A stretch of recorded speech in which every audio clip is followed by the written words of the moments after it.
Hey there, this is Ross Izzard, and this is the Backcountry Fly Fishing Podcast, where we talk about fly fishing in more interesting places. And today, where we talk about staying in shape to go fly fishing in more interesting places. So our guest today is with a gentleman named Cameron Davis. Cameron is the owner and the lead trainer at RockStar Fitness here in Castle Rock, Colorado, where I live. I met him, interestingly, through my other great love, which is Brazilian Jiu-Jitsu. And so in addition to liking him and respecting him an awful lot, I also fight with him on a regular basis. And he's the real deal. He works with athletes from all over the spectrum, combat athletes, outdoor athletes, folks that are just trying to be in shape for regular life. And he has done a lot of really great work with me, with teammates, with coaches, on staying healthy, injury prevention, staying in shape so you can do the things you love, and everything in between.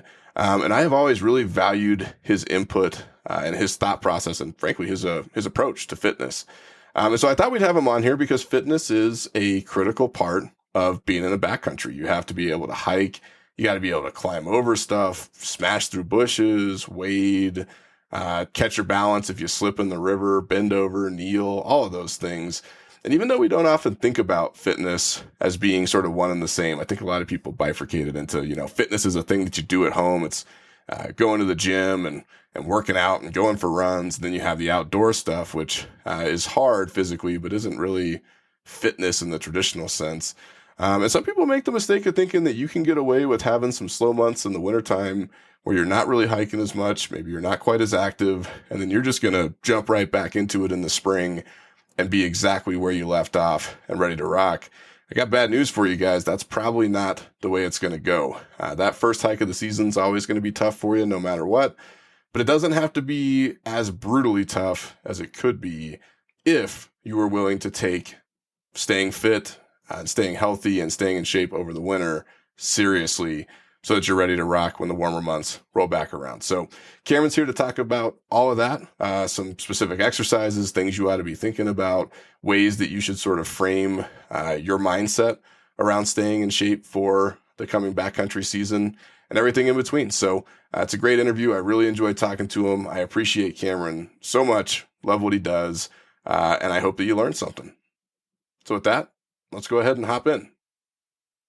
All right, so our guest today is Cameron Davis. He is the owner and the lead trainer at RockStar Fitness here in Castle Rock, Colorado. Castle Rock, as all of you know, is my kind of home stomping grounds. And Cameron is one of the unlucky folks that I have met during one of my other hobbies, which is Brazilian Jiu-Jitsu. So he and I were actually just fighting yesterday and having a real good time doing it. But he is also the expert in all things fitness, all things injury prevention, and has done a ton of good work at keeping me healthy, even though I do my best to not listen and stay injured as much as possible. So Cameron, thanks for hopping on. Absolutely. No, it's really good to be here. And it's nice to now have my turn being the someone who knows a little bit more. That's right. I think you know a little bit of jiu-jitsu too. You're doing pretty good these days, man. Thank you. Well, I tell you what, why don't you tell us a little bit about yourself? Tell us about your background, how you got into the fitness industry. Where'd you come from? All right. Well, let's see. I'm a Castle Rock native and always had an active lifestyle. I grew up hunting, fishing, and spent most of my life in the backcountry. So I was really excited just with that one word alone. And as far as my career and my profession, why anyone should listen to me is that I've been a personal trainer for over a decade, and most of the time have worked with human function, human performance, injury prevention, and a full spectrum of individuals. And now owning my own studio, I have the pleasure of being able to mentor trainers and really help build up trainers in a better philosophy. There's a lot of still old school mentalities that are getting in the way of people seeing their full potential. And we, at least I would like to think, are kind of leading a better version of fitness, which hurts less and lets you say yes to more opportunities in life. So how long has RockStar been open? Remind me. So RockStar Fitness opened in early 2015. And I actually used to work here under the previous owner. And then through a couple personal events on his behalf, I had an opportunity to purchase the business. And so then stepped into the dual role of trainer and owner, which, as you well know, is a whole other challenge, and have really been having a great time. So in 2018, I bought the business, and it's been great ever since then. And I got to know Cameron because he was doing some work with one of my jiu-jitsu coaches, actually, or maybe a couple of them, and trying to keep them healthy. And for those of you who are not familiar with Brazilian jiu-jitsu, which has nothing to do with fishing, but it involves getting hurt a lot. So there's always injuries and stuff to think about. There's a lot of general fitness stuff to think about as far as keeping yourself on the mats. And if he can do it for those guys, I bet he's going to be able to help you while you're out there fly fishing too. So that's the thinking here. Yeah, no, that's definitely our goal, is to keep people kicking as long as possible and take as few liabilities into the backcountry. It's part of the safety component. Yeah, so tell me a little bit about your backcountry experience. So you said you hunted, you said you fished. A little while ago before we started here, you told me that you were into Tenkara. I'm going to have to work on forgiving you for that, but we'll accept it for now. But tell me a little bit about your outdoor life. Okay, so as far as like outdoor life, I mostly grew up in terms of like hunting, and sometimes you get lucky and you do manage to catch your quarry on a trail or not that far from your truck. But for the most part, like where you need to be, there's no paths, there's no trails. And so since I was, probably like 12, I've been off the trail and away from a lot of people, which probably is where the enjoyment of that comes in. And anyone that does backcountry anything, whether it's just backpacking and camping, fishing, hunting, journaling, like there's a certain draw to getting away from people, that, and especially into nature, that calls all of us. And we usually find a specific mechanism to get out there. And one of my favorite quotes says, "You always carry less out of the woods than you carry into the woods." And I think anyone that knows what that means is my kind of person. I love that, man. I getting away from people is part of it, but some of it is that if you can just go be alone by yourself for a little bit in wild places, you're right. I mean, usually we're going out there because we've got some stuff to think about, right? I mean, it's fun and we enjoy doing it, but you're often out there looking for something. And you're right. A good day in the backcountry is tough to beat, and you do come back a little bit lighter. Yeah, it's great. And then whether you're doing it with people too is also great. I backpacked a lot with my wife through our 20s, and so like got kind of lightweight, got my gear dialed in, and I appreciate gear is its function in supporting you in the outdoors. But obviously, as a personal trainer, I have a bias, but like your body is really the vehicle that you can go experience and enjoy the outdoors, or potentially a liability. So I'm assuming we'll get into that here pretty quick. Yeah, so let's talk about that. I feel like there are several types of fly fishermen. There are the guys who just kind of fish off the side of the road by their car, and I do that too sometimes. There's nothing wrong with it. And then there are the kind of crazy ones who like to really get out there at all times of year and get as far away from people as they possibly can, which involves hiking. If you're off trail, it involves climbing over a bunch of stuff. It involves wading and bending over and a whole bunch of other things. But even so, I feel like in most people's minds, there is a divide between exercise and health and fitness and fishing or outdoor pursuits of any kind. Even though we know they're linked, they just don't, maybe they don't see them that way. And I wonder if you could zoom in a little bit on the way that fitness impacts your ability to be outside and have a good time in those places. No, I mean, I completely subscribe to that mindset. And I think like fundamentally, it starts with the very reality that the gym is a very artificial environment. And a lot of the things you'll see in the gym, barbells, dumbbells, is not the actual weights you would be moving around in the outdoors. And a nice flat man-made surface or inside of a squat rack or a nice flat bench is, again, not a natural environment that you would find yourself in when your body is called on to perform. So I don't want to like dog gyms. I mean, I own one, but the whole point of whatever you do in the gym should be pointed and have a high degree of correlation to what you do outside of the gym. And again, you and I in Colorado, we thankfully are amidst a lot of people that know and believe that and kind of get it. But the disconnect, in my opinion, comes from compartmentalization, and the common theme that should follow you from the gym to the outdoors to home, to the stairs and your job is you. So taking an approach that like I need to be good at moving me rather than I do this exercise because the guy I follow on Instagram said it was good. So how do you translate that into getting ready to go outside and hike or just do any of this stuff? I mean, I go to the gym, right? I go to a traditional gym. I lift dumbbells. We do jujitsu. I mean, there's plenty of generalized fitness out there. But if you were looking at this and knowing that you've got a pretty strong background in the outdoors yourself, what kind of stuff should folks be thinking about and focusing on if they were looking to train and be ready to get out there? Nice. Without diving too deep, I guess, into like the technical components, the biggest thing I see is people's ability to use a single limb. And the fancy trainer word is contralateral coordination, meaning my left hand and my right foot. And there's not a heavy dose of exercises in the classical sense that will work those lines. It's still fine to do squats and bench press and all those things. They help strengthen the muscles, but they don't train the pattern. And when you're hiking, your left foot goes forward while your right hand goes forward. If you go to step over a log, especially like a horizontal down tree, if you think about it, you'll put one foot up on top and then the opposing hand as you casually, hopefully, vault over that tree. And so being able to have that mindset in the gym will help you select the specific exercises that have a higher correlation into the outdoors. And then the layer on top of that, we tend to be upright unless we're resting, right? In the outdoors, we tend to be on our feet, moving around. And so I would really ask anyone trying to specifically better their outdoor experience while training in a gym to get off your butt, like get on your feet, do those cable machine presses instead of a bench press. And does that help with balance? I mean, full disclosure, I like to think that I'm a reasonably athletic person. I could probably stand to eat a fewer cheeseburgers here or there, but I can vouch for that. Ross has pinned me to the ground. That's what we call it, the power of the burger, man. It's that little extra body weight definitely comes in handy when you're grappling. But one of the things that I have noticed in myself as I get older is not so much that I don't have muscular strength anymore. I have plenty of that. I have the endurance to do this stuff. I can put on a heavy backpack. I can hike for fairly long distances, but my balance starts getting kind of wonky. And I notice it gets worse as I get older. It gets worse if I'm tired when I'm out there.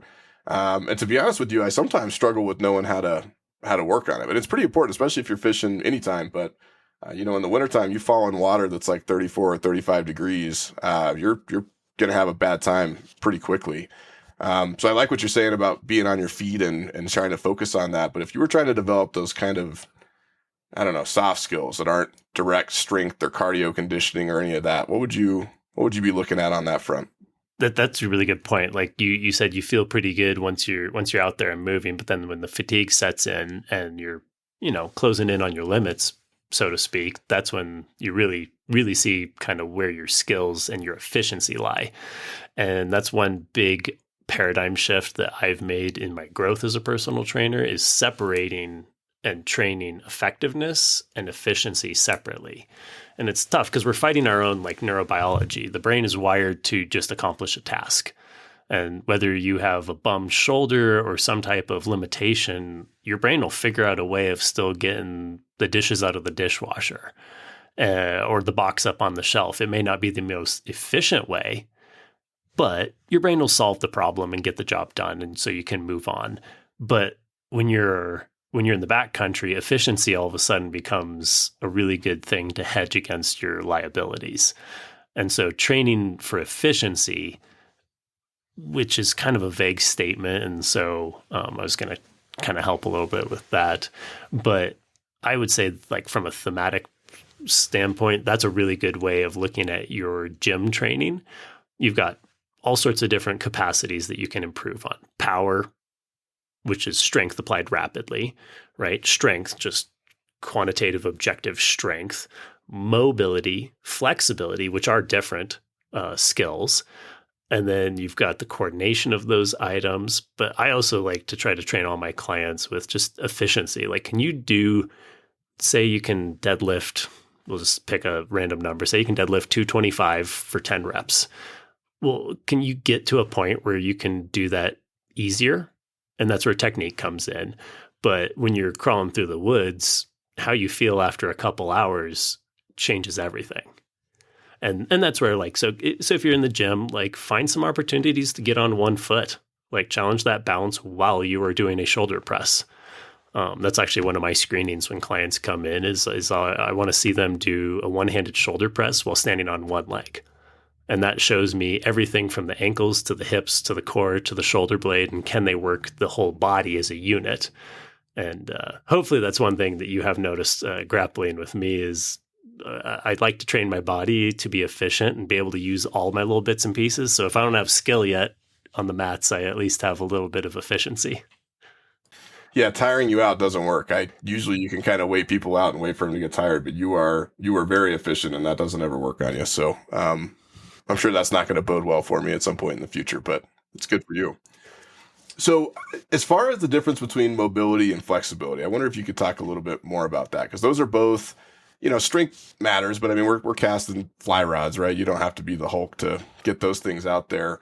But you are going to spend some time, like you said, crawling through the woods, stomping through bushes, walking on uneven surfaces, climbing over rocks, stepping on slick surfaces, squatting, bending. I mean, all of that stuff happens just as a matter of course when you're out there fishing. And I think that those are the two areas that most people just have no idea where to even start, right? I mean, you can just go out and fish, of course, and it'll sort of develop naturally on its own. But if you really wanted to work on that, let's say maybe you're a little bit older, or you're just feeling a little, I don't know, shaky these days out there, especially on slick surfaces, how would you sort of split those apart and maybe start thinking about working on them? Yeah, you were asking specifically about mobility and flexibility. The main difference is, I would say, mobility is more useful. And yes, I do say bad, like dumb jokes to my clients, but flexibility by definition is just, can I push your joint without resistance into a certain range of motion? Can I make your hip move X degrees with you just laying on your back and me doing the work to you? Think like a physical therapy assessment. But mobility is more, can you actively, via your own muscle contraction, put a joint into a certain position? And now that we've added in that component of muscle contraction instead of just a passive body, now it just became useful. So that's where, I'm a tall fellow, I'm 6'2", 36-inch inseam. The ability of me to stand on one foot and lift the other foot very high up onto, like a rock, to be able to step up onto it. The ability of me being able to actively pull my own foot up there with my hip muscles and core muscles, that's much more useful than me laying on my back and just pulling my leg into a position. So I would say mobility should help improve flexibility, but flexibility does not necessarily give you mobility. Probably a simpler way of saying it is, mobility is having a certain amount of strength through a great range of motion. Yeah, I mean, that makes a lot of sense. And I think sometimes, and I'm guilty of this too, I just don't, my brain doesn't work at that level of granular detail when I'm working out. I go do my thing. But one thing I've had, or I should say I've heard people mention, is that you should warm up before you go do outdoor stuff. So you should, stretch or walk around in circles. I'll let you tell me what you think that should look like. But I've actually had folks say, hey, you should warm up before you go fish or before you go hike or do any of that stuff. And I'll be honest, I don't, right? I mean, I skip the warm ups at BJJ most of the time too, which isn't good for me. But I'm curious about, you've got sort of the before you get out to the water side, and then you've got you're out there and you're ready to get rocking side. Is there anything that you would recommend that folks be doing to kind of prep for a day to supplement what they're doing in the gym? Absolutely. I would probably say first and foremost, ankles and hips. Like, most people can kind of figure out some way of warming up ankles and hips, even if you're completely ignorant and you've never even seen a gym or an exercise video in your life. We all have ankles. We all have hips. And those are two big points in the body where I've noticed that that people get locked up, and that's where a lot of compensations happen. Your ankles and your hips are supposed to be mobile and strong.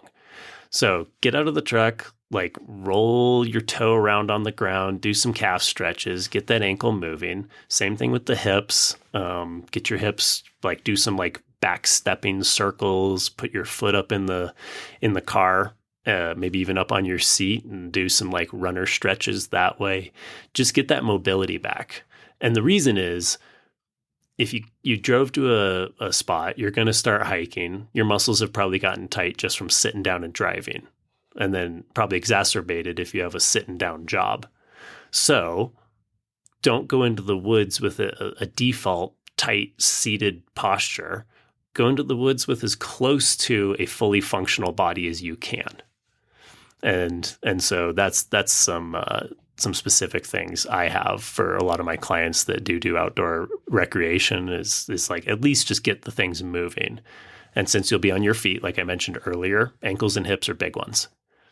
So that's what a warm up could look like on a short version. On a full version, I mean, I'd say get a foam roller, and you can just get online and Google how to foam roll my body and find a plethora of information. But get a foam roller if you don't already have one, and learn how to like loosen up that tissue and improve the quality of all your muscles before you go ask them to perform. Yeah, I should really be doing that. I always find that I get out there, I get my stuff together, I throw on my pack, and I start hiking. And like the first, depending on how good I'm feeling, the first half mile to a mile, I'm pretty tight and it's pretty uncomfortable. And after that, you kind of loosen up and it's no big deal. You can go for another 10 or 15. But yeah, that first mile when we're kind of tight from a 3-hour drive, and as you said, kind of sitting on your butt as we're doing right now as we talk, I can see why that would be helpful. So let me ask you this. A lot of folks kind of slow down on the outdoor stuff in the wintertime. In the summer, I think you can skate a little bit on the fact that just you're out there doing it, right? Like the best way to stay in shape for hiking is to go hiking. And so you just do a lot of that in the summer. You're fishing all the time if you're really into it. I'm out there 2 or 3 times a week in the summertime because it's a little quieter for me. And it's kind of, I don't know, it's easy to get lazy, right? Because you're out doing your stuff. You don't necessarily need to think about all the supplemental exercise and work, or maybe I should be anyway. I don't know. You tell me. But I'm curious about in the off season, when folks are maybe not doing as much of that. Maybe you're only going out once every couple weeks. Maybe you're just not hiking as much because there's too much snow and a lot of it's inaccessible. How do you approach how do you shift your mindset from the on season of just doing the thing to the off season of getting ready to go back and do the thing in the spring when it all opens up again? I'm a big fan of being realistic. So my first statement that comes to mind is just don't lose anything. Don't worry about progress until you can at least not go backwards.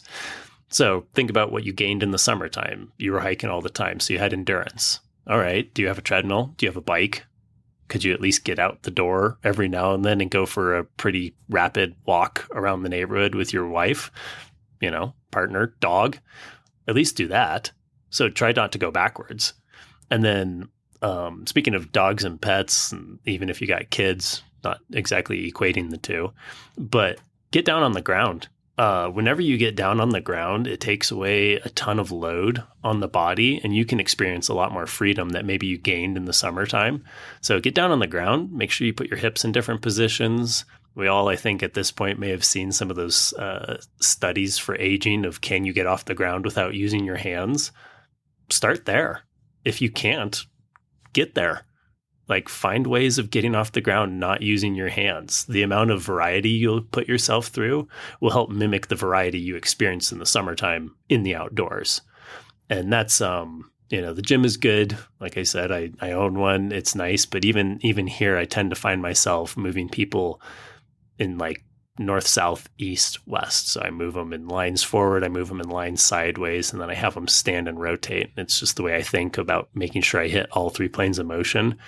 But as the human animal and the natural environment, you're doing everything. You're doing variety. So don't just do your lunges. Like for you specifically, Ross, if you're doing lower body stuff, you do some lunges. Don't just go straight north out in front of you. Go like north-northwest with a lunge, like west-northwest. Kind of add some variety in there. The amount of load you can handle may change, so be smart. But the way our tissues adapt to the stimulus of exercise, regardless of the time of year, the best thing you can do is have variety. So in the wintertime, I'd encourage you to have variety. No, that's good. I get scared about doing those like special lunges, man, because they don't look as good in the mirror. I can nail the form if I do it exactly the normal textbook way, but if I do it a different way, I don't know. That might go differently for me, but I hear you. It's probably good for me. Yeah, but change the load, right? Start with just your body weight. Don't worry about any additional weight. Get used to it. Condition your tissues, condition your ligaments.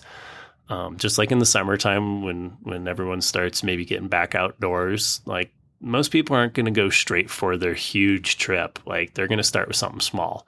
So innately, you need to have gradual adaptations, and you can do the same thing in the gym.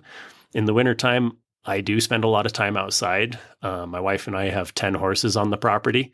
And so we're forced to be outside in all the weather. Like they need to get fed. They're very grumpy if they don't. And she's a great example of, like, my wife does not like formally exercise, I would say. She doesn't have gym time. She doesn't go do a routine. I'm a personal trainer. She doesn't come deal with me, probably for other reasons.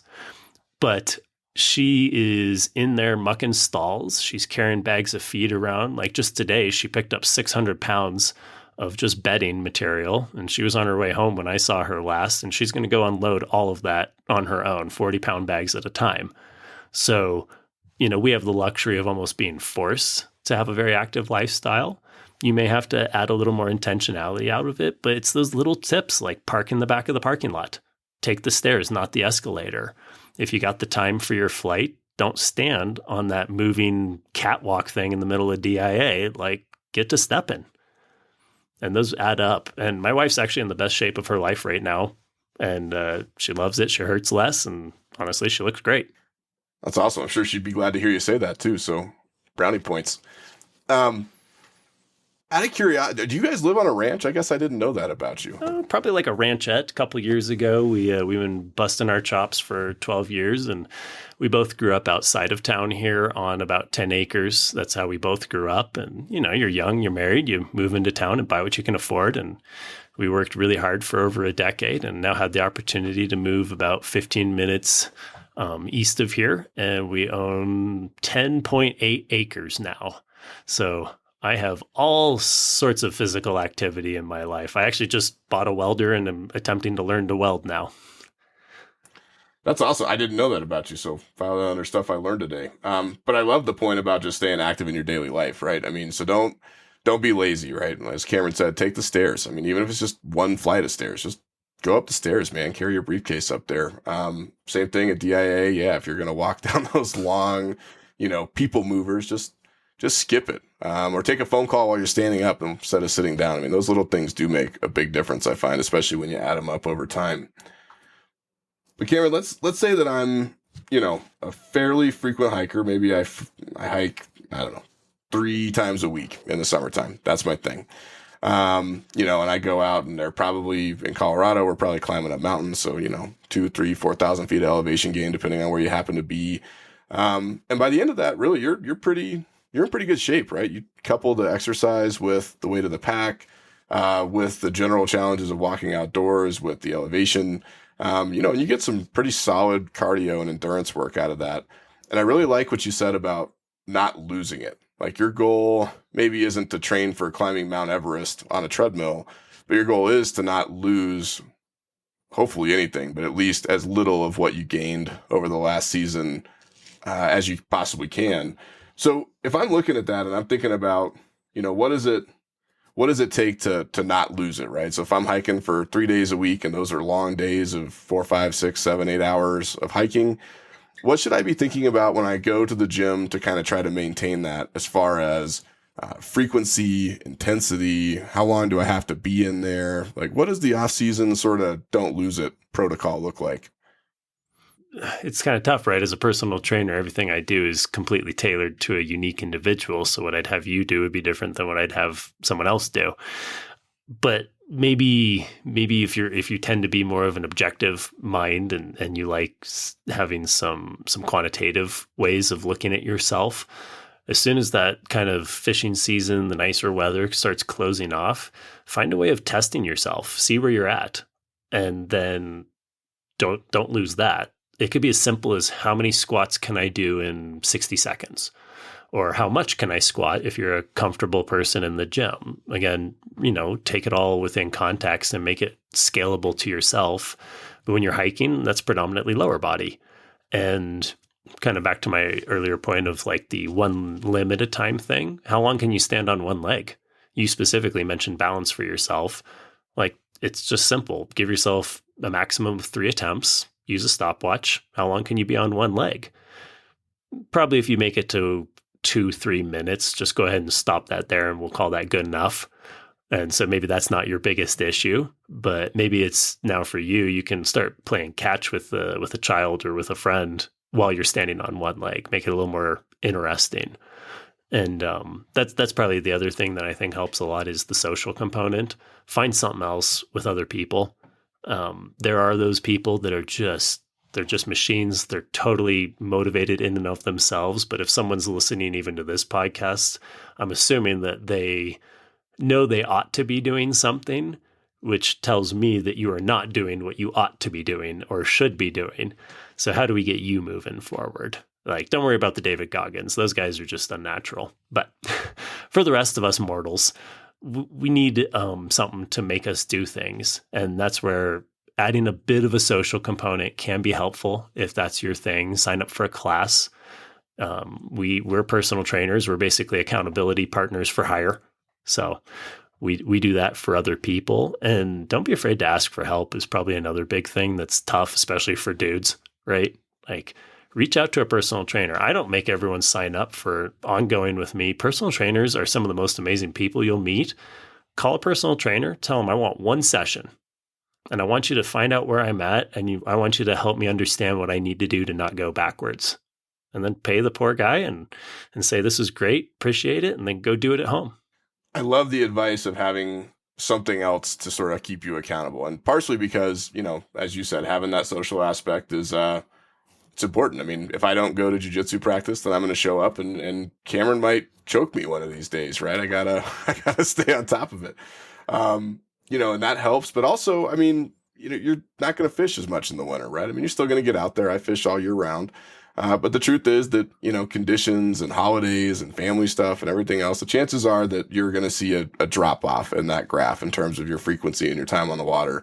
And it's okay to have something else to do. And if that something else to do happens to be something that helps keep you in shape for when you do get back to fishing in March or April, when things start to thaw out and warm up, man, so much the better. And on top of that, if you can have an accountability partner, maybe one for free because you're doing something fun, or maybe somebody that you're paying just to kind of help you through it. There's no shame in that at all. So I love that piece of advice. No, humility is a big component of it. And that probably is actually that's the other layer of advice is ideally you may be making progress in the winter time. Realistically, we're going to have you not go backwards, but there's another layer and it's, you know what? Did you have a good holiday season? Did you get a little softer? Did you get a little out of shape? Like, that's okay as well. Just acknowledge it, move forward and know that, hey, I'm a little below my baseline I had in the summertime. Let's get back up. And what's a better day to start than today? And that's another component too, is I've put a lot of time and education into behavior change, but you need to also really work on like, why am I not doing something I feel I should be doing? And sometimes you need to set down the shoulds, right, to free up the ability to go do some other things. Like we've got 10 different things we feel like we should do, yet you find yourself doing none of them. Like play triage, like murder 8 of those shoulds and just focus on 2. So if let's say that I want to stay in shape, particularly for hiking, and you tell me if this is wrong, but this is the way that I've thought about it for a number of years. I tend to, and I want to ask you more specifically about how you track all of this here in a second. But, when I'm out hiking, I usually have something, maybe it's a watch. Sometimes I wear an actual heart rate monitor if I want something a little bit more accurate, but I'm tracking kind of where my heart rate is, what zone I'm in. And then when I'm in the off season, I'll go hop on a treadmill. I'll crank it up to, 13 or 14 degrees, whatever I can get the thing up to, and, 3 miles an hour, whatever the setting happens to be that day. And I'm trying to get to that specific target heart rate so that I can sort of get good at staying there. But, the trade-off is that I'm not going to stay there for 3 hours the way I would in a hike. I might only have time to stay there for 10 or 15 or 20 minutes. And I've always thought that made sense to me, at least as far as how to, I guess, measure and track and train for that particular sort of section of cardiovascular endurance. But maybe I'm wrong about that. If you were to pick like one thing that you could do for cardio, and I'm sure it's more than one thing, but something to kind of help keep you in that zone so that maybe your first hike back, it's going to be hard, but maybe it's not quite as hard as it could have been. What would that look like from a cardio perspective? From a cardio perspective, I'd say 20 to no more than 45 minutes of that zone 2 cardio. Hopefully a lot of people are starting to hear a lot more about that zone 2 cardio. HIIT training, it's great. It really had a heyday there for a little while, but to really get the benefits of HIIT training, it's pretty intense. Like you need to be going super hard for, if you're doing Tabata, that 20 seconds needs to be 100%. You cannot do any more. 10-second rest, 20 seconds hard, 10-second rest. Like that's the HIIT training, which I would absolutely recommend. But because of the difficulty, I find fewer people will succeed in doing that consistently. So I, as like a coach, I'm going to hedge my bets and say the thing I think people will more likely do. Hence the reason I gravitate towards recommending the zone 2 cardio for 20 to no more than 45 minutes. And you asked specifically about like, how does that is that good enough when I was hiking for 3 hours? Like, should I be on the treadmill in that heart rate for 3 hours? Nah, don't worry about it. So when you're doing this and you're kind of keeping track of where you were versus where you would like to be, I guess, and where you are at the end of the off season, what's the best way to track it? I mean, you mentioned earlier doing a test, so kind of trying to figure out, a baseline of where you were, and then I assume retesting at the end of the off season to see where you landed. But is there any kind of tracking or device or particular metric that you would recommend that people be paying attention to in the off season, just to sort of know, hey, I might be starting to decondition here. Maybe I'm starting to slip a little bit. I need to put some more time into this or that. How do you kind of track it over those 3 or 4 months of slump? A couple that I really like, I'll keep it short, is of course resting heart rate. It's a great one. If you have the device to be able to track heart rate variability, that's a really good indicator. But I think resting heart rate's pretty easy. A lot of our wearables will have that when we're going, and you're looking at that first thing in the morning before caffeine. Like, what's your resting heart rate? If it's going down as you're fitter, hopefully that's your good number, that's your base number. And if in the wintertime you notice it starts sneaking up, that would indicate a loss of your cardio capacity and skill there. And then the other one, like you mentioned, you use a treadmill, is if you have a setting that you prefer, 3 miles an hour, X incline, pay attention to what your heart rate is on that same speed and setting in the treadmill when you're in shape. And if your heart rate is higher on that same speed and setting in the off season, you've lost some cardio. So your body's working harder to do the same speed and the same setting. So you know that you got less efficient. And then the opposite is true. If you have a baseline number, a setting on the treadmill, a speed, an angle, and your heart rate is lower, that means you're doing a better job and you are thus fitter. So do you keep a log of this stuff? I mean, obviously a lot of the wearables are going to keep, data lists and graphs and all that stuff. And I wear a Garmin watch that tells me most of this stuff, and it's great. I love the data on it. But are you keeping a journal or a log of, hey, this was my setting on this date, here's where my heart rate was, versus maybe your setting or date later on and where your heart rate is then? I just use the same thing as you. I use my wearables, and I even got a smart mattress cover that tracks that for me now. So it's tracking everything while I'm sleeping. And those things are pretty cool. I just got it a couple weeks ago. But I use the technology. I'm just not a journal type person. If you are a journal type person, just find a way of checking that heart rate in the morning and use a good old school pen and paper, write it down. But the other test that I implement as a trainer is I put someone on step ups at a pretty brisk pace for 2 minutes, and I'm just trying to crank up their heart rate. And I'm pretty precise about these things. I will use a metronome almost, so they have to be at a very specific tempo. And I hold them there, get their heart rate up, and then I say, done, time, sit them down.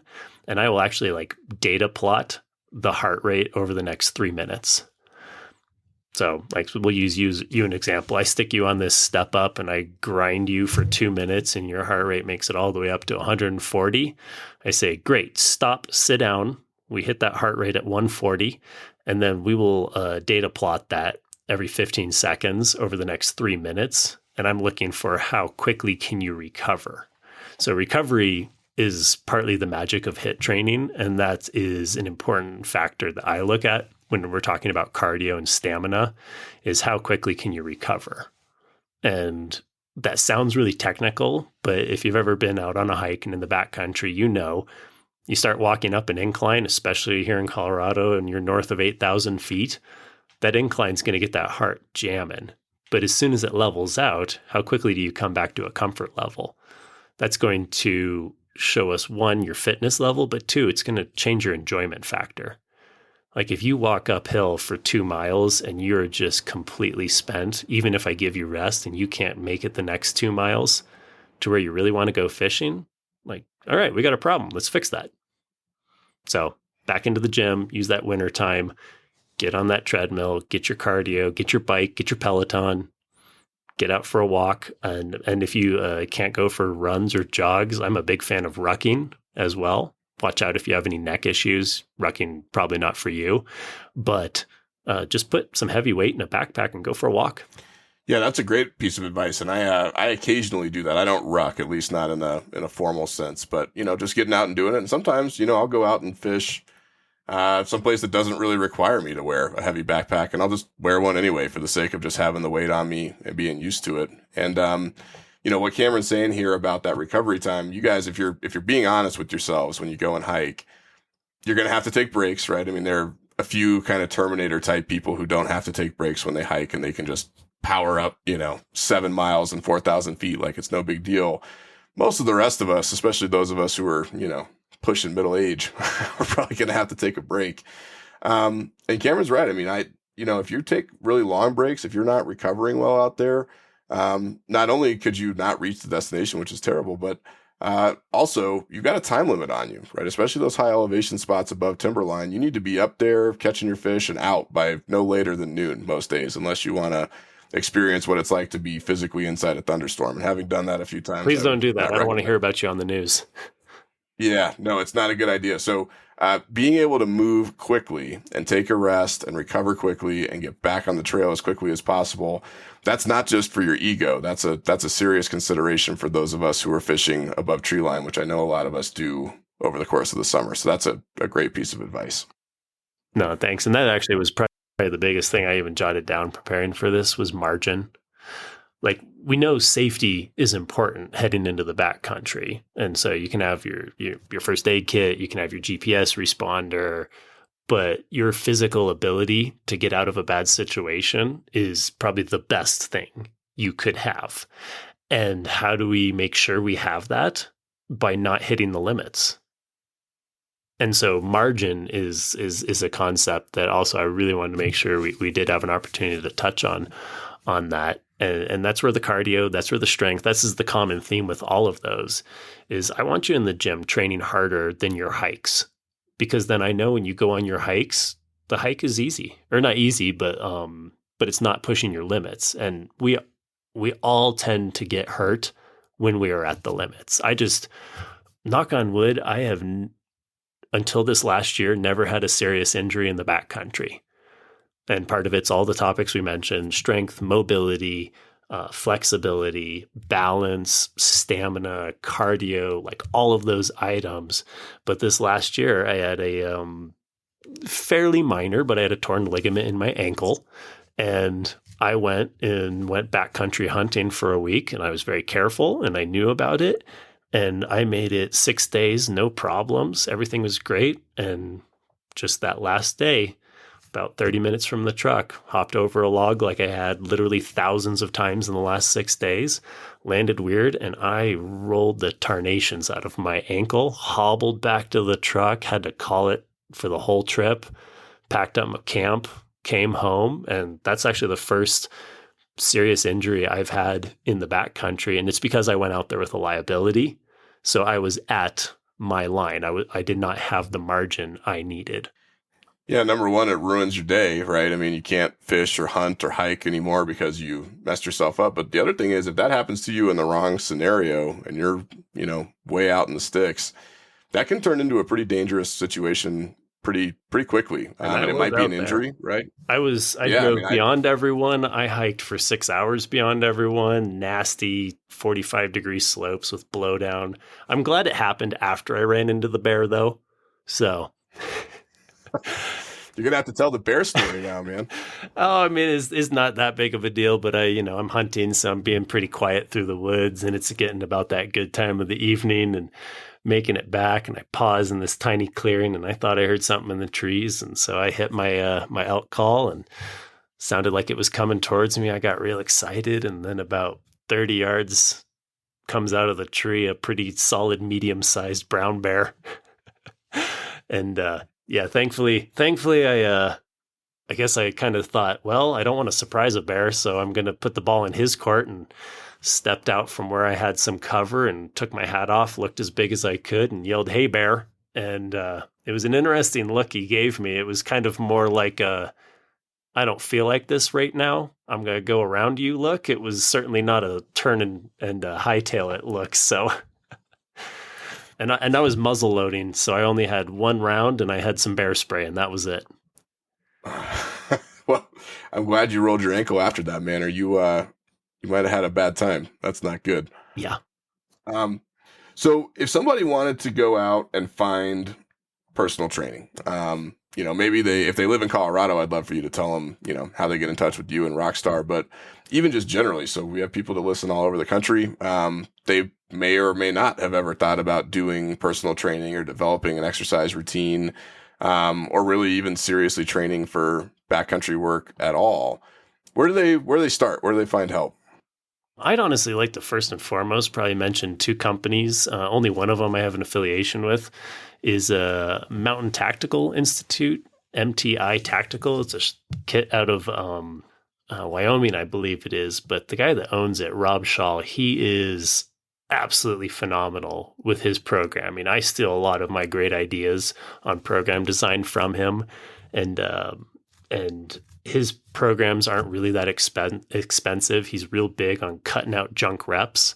And then also his programs are written, he does everything from law enforcement to mountain guides to backcountry hunters to military. He's got pretty much some of the best programming out there for the type of people that you and I are trying to reach right now. I think that's a really good resource. And then as far as like the softer skills, I am biased because I am certified through a company called MoveNat, like Move Naturally. And they have got the best system I have come across on natural, some people call it primal fitness. And you start getting in that world and it gets weird real fast just because the guy has a man bun and crawls around like a panther. Does not make it. It's good for Instagram, but it doesn't make it like actual human fitness. We are bipeds, and MoveNet has a really good system that is based on a lot of developmental movement patterns. So crawling, walking, running, jumping, climbing, very basic human movements, but they have a good system and a good way of teaching how to move and how to move specifically as a human, which I think is probably the most supreme goal we can all aspire to, is to just be a really good example of a human being. So MoveNet and MTI Tactical, those are probably my favorites. And then I do fitness consulting as well. You can honestly just reach me directly at Cameron@CastleRockStarFitness.com. And I can set up some type of consultation and figure out a specific situation for someone and provide some specific advice and a game plan. Awesome. Yeah, if you have a chance, if you live in Colorado and anywhere near the Denver area, Cameron is awesome. I went into class not too long ago with what was it? Was it my knee? I think it was my knee. Yeah. And after we were done rolling around, or maybe it was my foot, I can't remember. But either way, Cameron spent like 5 minutes with me after class out of the goodness of his heart. Gave me a couple of exercises, and lo and behold, a couple of days later, I felt better. So he's the real deal. If you get a chance to look him up, you should. If you don't know what you're doing, then please do talk to a professional, right? Because you want your exercise routine to help you and to make you better and set you up for success next season. You don't want it to hurt you. Sometimes you just need a little bit of instruction, and it's okay to admit that. It's okay to go find somebody who can help you with.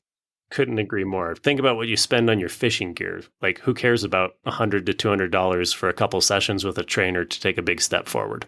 Yeah, that's right. Once you start thinking about those fly rods, man, that's a pretty big discount for sure. So, cool. Cameron, thanks so much for being with us. I've really enjoyed this, and thanks for everything you're doing. And I'm sure I'll see you back at the gym here real soon. 100%. All right, that'll do it for today. We've been talking to Cameron Davis with RockStar Fitness here in Castle Rock.